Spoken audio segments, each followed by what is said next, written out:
Avtomobilski svet se res temeljito spreminja, pa to sploh ne pomeni samo to, da dobivamo električne avtomobile.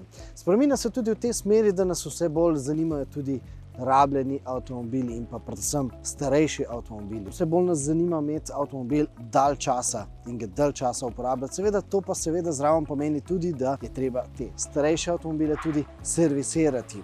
Servisiranje avtomobilov torej postaja vse večji posel, predvsem pa postaja velik posel s sestavnimi avtomobilskimi deli.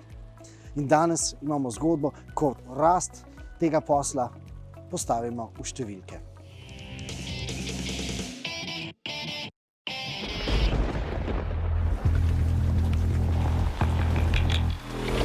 20 years ago, the OE and aftermarket, I think, called shares. It was 50%, 50%.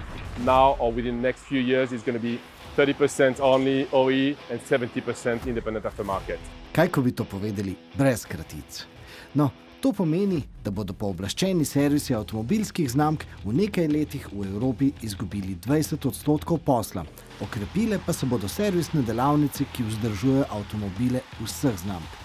Ampak prav ta neodvisni posel z vsemi znamkami zdaj mika kar posamezne avtomobilske znamke. Vse glasnejši v tem pogledu postaja konglomerat Stellantis, ampak kolegi iz Renaulta jih večkrat spomnijo, da so sami spremembo razmer zaznali že pred 20 leti. In takrat so pod svoje okrilje vzeli milanski startup Motrio. Motivi pa niso bile zgolj ugotovitve finančnih analitikov, razlogi so bili že takrat, s covidom pa so postali samo še bolj očitni. We are selling less and less new cars, unfortunately, and in the meantime, the people are reducing the number of kilometers, mileage per year. So it means they are keeping their car for a longer term because you are driving less, and at the end they say, okay, the car is more safer, so I have to take care about my car, but I will take my car for 6, 7 years, 8 years.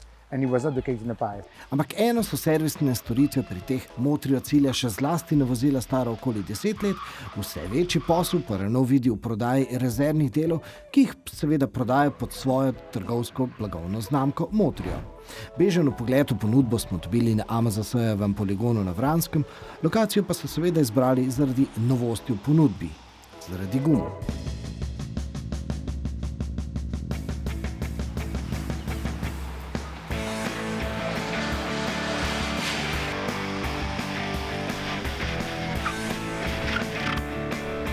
Tokrat pa peljemo z letno pnevmatiko, enako vozilo, enaka podlaga, enaki pogoji, enaka hitrost. Način zaviranja je identičen, pa bo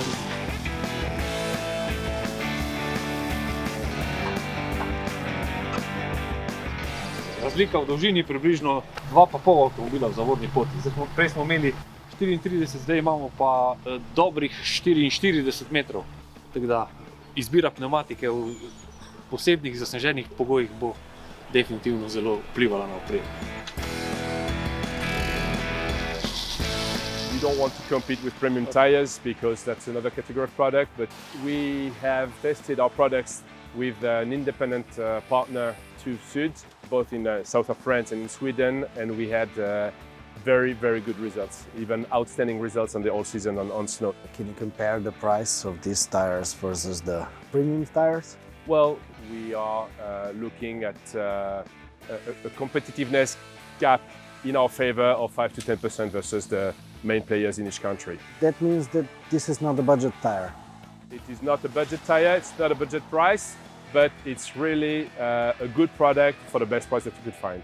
Ne samo naše mobilnostne navade, COVID je na glavo obrnil tudi digitalno plat vzdrževanja avta. Let's talk about digitalization. It's not nice to have, it's a must have. Before the COVID, it was not so common to have digital tools. It was, okay, we will see one day. After that, COVID arrived 2 years ago, and everything changed. And now everything is, or you are in digitalization process, or you are outside the market.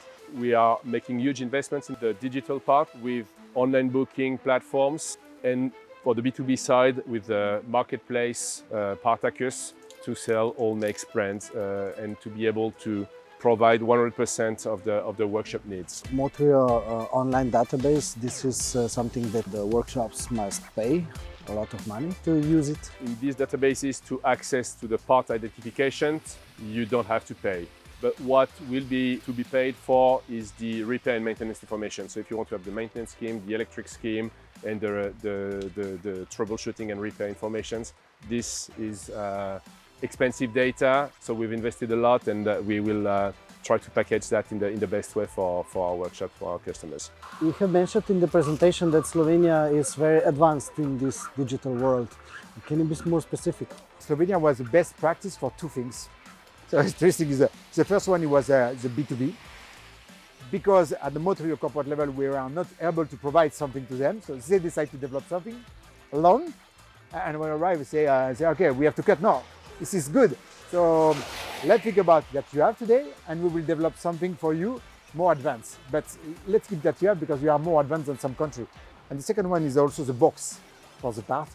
This is a fantastic experience developed in Slovenia. So I love it because it's something quite easy for the point of sales. You have one box, everything inside, and this is two main tools developed in Slovenia. This year we will change everything, but at the end we take care about all the Slovenian team already developed. So we use the best practice to develop something more advanced, and we develop with them. So we are test field. And we are proud for that. Thank you very much. It was a pleasure. Thanks for the weather, it was fantastic, but it's perfect to test the tires. Naj vas spomnimo še na eno Renaultovo tematiko, ki zadeva starejše avtomobile. Tokrat ne bo šlo za vozila drugih znamk, ampak za starejše Renaulte, za obnovljene Renaulte, tovarniško obnovljene, s tovarniškim znanjem v stari tovarni. Naj bo torej reportaže iz Renaultove retovarne vaš naslednji klik.